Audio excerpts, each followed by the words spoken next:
Dear student, today I am going to take a chapter of calculus maxima minima. This maxima minima is also based on differentiation, minima differentiation.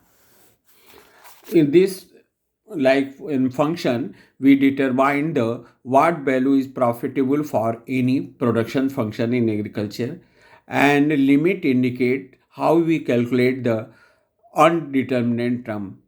Differentiation indicate the rate of change in function, and all these concepts used in maxima minima. If we have a function and we want to know for what value of x the function is maximum, for this we sketch a graph. You see some value is x1, some value is x2. Suppose x1 is maximum and x2 is indicate minimum value. It indicates different values of x1 indicate maximum value, x2 indicate minimum value. We sketch a graph of sine x. We know maximum value of sine x is plus 1 and minimum minus 1, and x value for pi by 2 it is maximum, minus pi by 2 is minimum, and graph is indicate this like here maximum value is 1 for pi by 2 and minimum value minus pi by 2. In this way, we can know the what value of x function is maximum or minimum. But it is very difficult to sketch all type of function in the graph. For this difficulty, we know the maximum minimum with the help of calculus. Suppose a function y is equal to fx. If we get first derivative, and first derivative suppose we get f1x, and again second derivative dx square, and second derivative this one. We calculate first derivative and second derivative. For maximum value and minimum value, we put dy dx, means first derivative is equal to 0. dy dx f1x is equal to 0, equal to 0, equal to 0. Putting the 0, we will get the different values of x1. Suppose x1, x2 and x3, different values of x1, x2, x3. These values we put the as function in second derivative. First we put x is equal to 1. If we find negative value, means x is less than equal to 0. If we find negative value, this indicate for x1 function is maximum, function is maximum.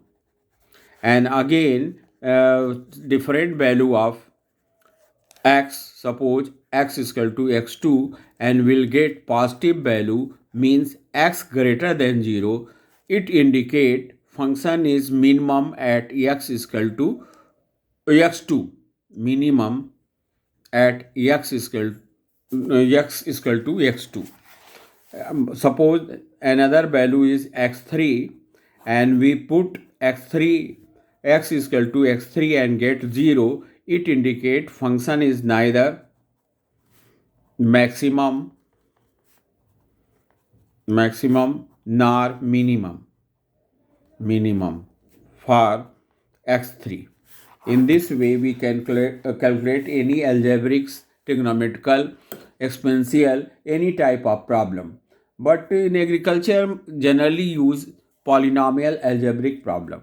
Now we see a problem. A function is x cube minus 3x square minus 9x. Our problem is find out the for what value this function is maximum, or for what value this function is minimum. For that we differentiate. First time we know differentiation of xn is nx to the power n minus 1, simple. So in here in the place of n 3, so it is become 3x square, and it is 3 to just 6, 6x minus 9. And we find second derivative is 3 to the 6x minus 6. Yes, differentiation of x is 1. Now put dy dx is equal to 0. And we get 3x square minus 6x minus 9 is equal to 0. And simplifying, x square minus 3 to the 6 minus 3 is equal to 0. We for finding value, it is a quadratic equation, so we break in this way. 3x square minus 3x plus x and 3 minus 3x plus x 2x, and it is 3 equal to 0. Make two groups and we'll find 3 x minus 3, and here plus 1 x is equal to 3. Again x minus 3 is common both here, proper group factor, and we'll factor of dy dx. We find 3 x minus 3 or x plus 1 is equal to 0. Is equal to 0. If we know product of two function is 0, it in x minus 3, x plus 1 is 0, it indicate x minus 3 0, then x is equal to 3, and x plus 1 is equal to 0, it indicate x is equal to minus 1. These we find value of x is 3 or minus 1. This value put in the second derivative. Second derivative dy dx square, and our second derivative is 6x minus 6. 6x minus 6. First we put 3 in this equation. 6 into 3 minus 6 means 18 minus 6, and it comes 12. It comes 12. It is positive. It indicate at x is equal to 3, function is minimum, because it is positive. Function is minimum. And again second value is minus 1, and we put x is equal to minus 1. Function is become 3 into minus 1 minus 6, and it indicates 6 minus 6 is 0. It indicate at x is equal to minus 1, function is neither maximum or nor minimum. We take another example. Suppose y is equal to x to the power 5x4 plus 5x cube. Y is equal to x to the power 5 minus x4 plus 5x cube plus 10. Here fx is this one. We get first derivative dy dx, and it comes 5 x to the power 5 है, तो ये indicate हो जाएगा 5x4 and 4 5 जा 20x cube, और ये 5 3 जा 15, and differentiation of constant term 10 is 0. And again we get second derivative 5 4 ja 20 x cube minus 23 ja 60 x square 60 x square, and here 5 3 ja 15, तो ये 15x को तो first derivative is 5x to the power 4 minus 20x cube plus 15x, because x 3 है, तो 5 3 जा 15, and 15x square, 15x square, and here 3 to the this one, and this become 30x, 30x. I think now you are clear about this differentiation. First derivative is x to the power 5 minus 5x to the power 4 plus 5x cube plus 10. After differentiating 5x to the power 4 minus 20x cube plus 15x square, and second derivative is 20x cube minus 60x square plus 30x. Now at dy dx we put 0, and dy dx is 5x to the power 4 minus 20x cube. अब इसका factor करके हम निकालेंगे x की different values. तो इसमें common है आपका 5x स्क्वायर, तो you take common 5x square.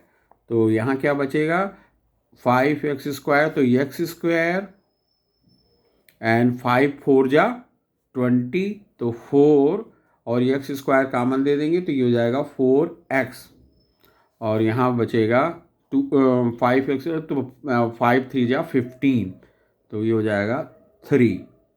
अब इसका फिर फैक्टर कर लेंगे जैसे हमने पिछले क्वेश्चन में किया था, तो ये हो जाएगा 5x स्क्वायर, और इसको ब्रेक कर लें, 3 लाना है हमको मल्टीप्लिकेशन में +3, तो इसको कर लें x square minus 3x minus x, तो ये 4x होगा, मल्टीप्लाई होंगे तो प्लस 3x स्क्वायर आएगा, तो ये 3 इक्वल टू 0.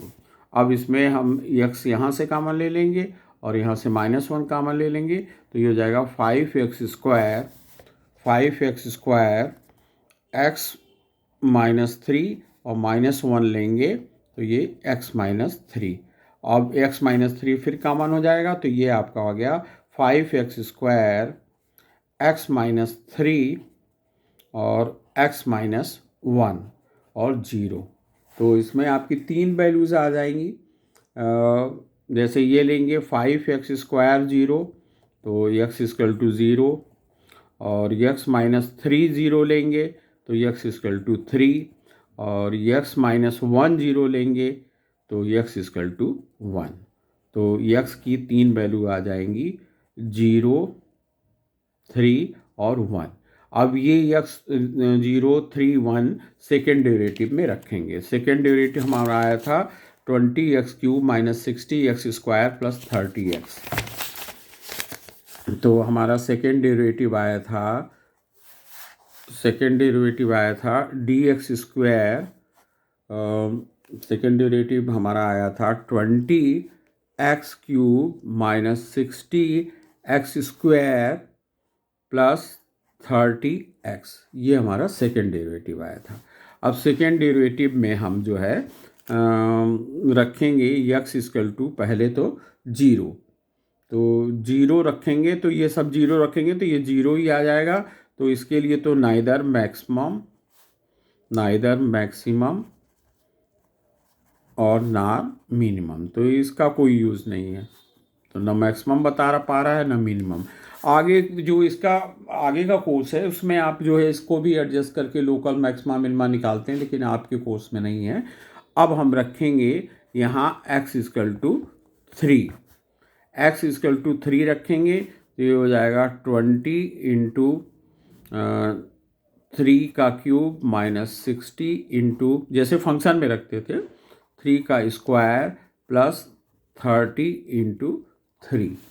और जब इसको हम सिंप्लीफाई करते हैं x इक्वल टू 3, तो ये आता है 90 करके आप देख सकते हैं, ये आता है 90. इट इंडिकेट्स वैल्यू जो है पॉजिटिव है, वैल्यू पॉजिटिव है. तो ये इंडिकेट करता है x इक्वल टू 3 पर फंक्शन जो है मैक्सिमम है. अब सेकेंड डेरिवेटिव में एक वैल्यू x इक्वल टू 1 रह गई है, तो x इक्वल टू 1 रखेंगे तो ये हो जाएगा 20 इंटू 1 का क्यूब माइनस 60 इंटू 1 का स्क्वायर प्लस 30 इंटू 1. अब इसको हम सिंप्लीफाई करते हैं तो ये आता है -10. तो ये इंडिकेट करता है नेगेटिव वैल्यू. इट इंडिकेट जो है x इक्वल टू 1 पर फंक्शन निगेटिव आ रहा है तो x इक्वल टू 1 पर ये मैक्सिमम है। तो इस तरह हमको पता चल जाता है कि x इक्वल टू 3 पर फंक्शन मिनिमम है और x इक्वल टू, क्योंकि निगेटिव -10 आ रहा है, x इक्वल टू 1 पर फंक्शन जो है मैक्सिमम है। तो इस तरह हम फंक्शन किस वैल्यू के लिए मैक्सिमम है और मिनिमम है, और इसी तरह इनका हम वैल्यू भी निकाल सकते हैं कि फंक्शन की उस समय वैल्यू क्या है, फंक्शन की वैल्यू क्या है। अब क्वेश्चन एक इस तरह का और देखते हैं जो जिसमें हम मैक्सिमम वैल्यू क्या आ रही है ये भी बताएंगे कि किस वैल्यू के लिए निविष्ट मान क्या, मैक्सिमम वैल्यू क्या है और मिनिमम वैल्यू क्या है। तो इसके लिए एक हम क्वेश्चंस लेते हैं। x equal to 3 minus 2x² plus x plus 6 value लेते हैं x³ minus 2x² plus x y equal to 6। अब फर्स्ट डेरिवेटिव निकालेंगे, हमको यही पता लगाना है किस वैल्यू के लिए मैक्सिमम है किस वैल्यू के लिए मिनिमम। तो 3x², 2 जा 4x, ये हो गया 4x, और x का 1 हो जाएगा, कांस्टेंट का 6 का कांस्टेंट है 0। अब सेकेंड डेरिवेटिव निकालेंगे तो ये आपका हो जाएगा 6x और x का 1 हो जाएगा 4। अब dy dx हम जो है फर्स्ट डेरिवेटिव को 0 रखेंगे, फर्स्ट 0 को 0 रखेंगे तो फंक्शन हमारा है 3x² माइनस 4x प्लस 1 बराबर 0। तो इसको जब हम ब्रेक करेंगे, क्योंकि ये प्लस में है तो दोनों माइनस माइनस लेंगे तो प्लस ये आएगा 3x minus x plus 1 equal to 0। अब इसमें कॉमन है 3x, तो 3x कॉमन लेंगे तो ये हो जाएगा x माइनस 1, और यहाँ 1 कॉमन लेंगे तो ये हो जाएगा x माइनस 1। इस तरह इसका हम फैक्टर कर लेंगे। तो फैक्टर करेंगे तो x माइनस 1 इसमें कॉमन आ जा रहा है और दूसरी वैल्यू आ रही है 3x माइनस 1। अब हम जैसे पहले क्वेश्चंस में किया था x माइनस 1 0 रखेंगे तो x इक्वल टू 1 आएगा, 3x माइनस 1 0 रखेंगे तो x इक्वल टू 1/3 आएगा। तो इस तरह x की दो वैल्यूज़ आ गई, एक तो आ गई आपकी 1 और दूसरी आ गई 1/3। अब इन वैल्यूज़ को हम सेकेंड डेरिवेटिव में रखेंगे। सेकेंड डेरिवेटिव हमारा है 2 dy dx square equal to, second derivative हमारा आया था 6 माइनस 4। तो पहले इसमें हम रखेंगे 1, x इक्वल टू 1 आया था ना, तो 1 रखेंगे तो 6 1 माइनस 4 तो ये जाएगा 2। ये आपका पॉजिटिव आ रहा है तो एट x इक्वल टू 1 पर वैल्यू जो है मिनिमम है, वैल्यू जो है मिनिमम है। अब सेकेंड डेरिवेटिव में x इक्वल टू 1/3 आया था वो रखेंगे, x इक्वल टू 1/3 तो ये जाएगा 6 इंटू 1/3 माइनस 4, तो ये आपका होगा 2 माइनस 4 माइनस 2। तो ये वैल्यू निगेटिव है, तो ये इंडिकेट करता है कि एट x इक्वल टू 1/3 पर ये फंक्शन जो है मैक्सिमम है। अब इसमें एक स्टेप और करना है कि फंक्शन का वैल्यू क्या है। तो आपको आ गया कि x इक्वल टू 1 पे मिनिमम है, x इक्वल टू 1/3 पर मैक्सिमम है। तो ओरिजिनल जो फंक्शन है हमारा, ओरिजिनल फंक्शन था x³ minus 2x² plus x plus 6, ये तो ओरिजिनल फंक्शन था। इसमें हम जैसे फंक्शन में रखते थे, पहले रखेंगे 1 पर ये वैल्यू मिनिमम आई थी तो 1 रखेंगे तो ये 1³ माइनस 2 1² प्लस 1 प्लस 6। अब इसको आप सिंप्लीफाई कर लीजिए तो ये हो जाएगा 1, ये माइनस 2 प्लस 1 प्लस 6, तो इसको सॉल्व कीजिए तो कैंसिल हो जाएगा। तो ये वैल्यू आपकी आ गई 6, x इक्वल टू 1 रखने पर वैल्यू आ गई 6। तो ये आपकी x इक्वल टू पर फंक्शन की ओरिजिनल वैल्यू है 6।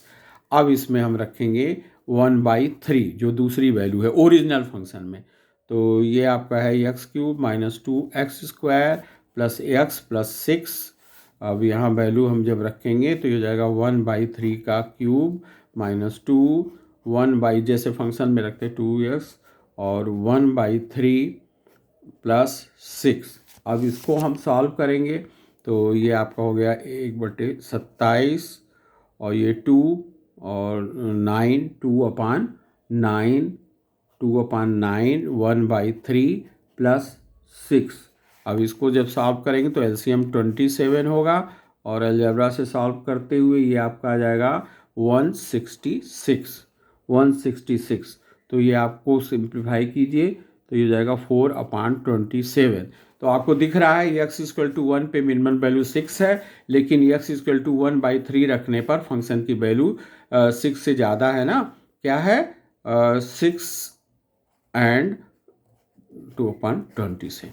तो इसमें आपकी पूरी स्टेप रिवाइज कर देते हैं। इसको पहले हमने डिफ्रेंशिएट किया और फर्स्ट डेरिवेटिव, फिर सेकेंड डेरिवेटिव निकाला और फर्स्ट डेरिवेटिव को 0 रखा। इसको सॉल्व करने पे x=1 और 3 आया।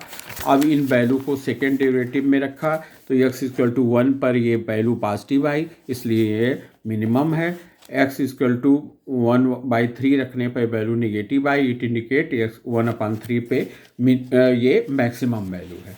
तो x=1 पे मिनिमम वैल्यू 6 आई रखने पे ओरिजिनल फंक्शन पर, और 1/3 रखने पर ये 4/3। तो ये आपका शो कर रहा है x=1/3 पे मैक्सिमम है और इस पर मिनिमम है। इस तरह हम कोई भी ट्रिग्नोमेट्रिकल और सब फंक्शंस कर सकते हैं। तो इनको आप प्रैक्टिस कीजिए। आपके पास कोई भी बुक ले लीजिए या नेट से निकाल लीजिए क्वेश्चंस और मैक्सिमम मिनिमा की प्रैक्टिस कीजिए। एग्जाम में इसी तरह के क्वेश्चंस आ रहे हैं।